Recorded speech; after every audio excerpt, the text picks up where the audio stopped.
kape ah.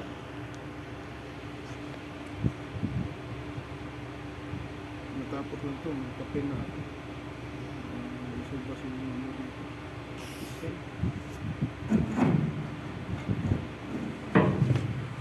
Lagyan ng tsapa oh. Huh?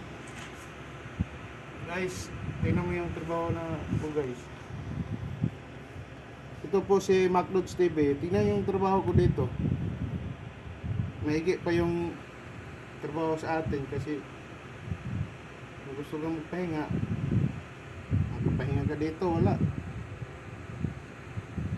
Kaya guys, kung gusto magbabarko dyan, isip-isip muna kayo.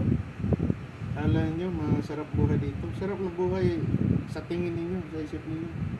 Kaya yung anak ko, liber ko pinakuha ng marinero. Awa ng Panginoon, ano na siya ngayon, computer engineer.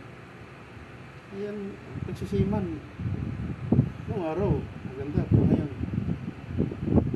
Wala nang trail ng siman ngayon guys.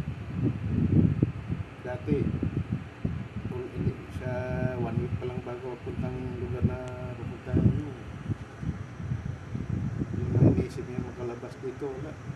Trabaho ngayon dito ang nasa isip ng mga tao. Kaya, yung magsisiman, i-encourage ko na kayo, huwag kayong magpabarko.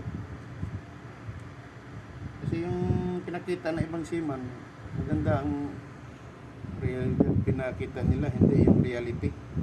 Yung ganito, pinakita nila yung malinis yung ano nila, ganda yung suot nila, mag-inom sila sa labas. Hindi nila alam na sa pag-onboard sa barko. Yan lang mga kwento ko sa inyo. Yung mga gusto magsisiman dyan, ha? Subscribe, MacLods TV. Bang bang!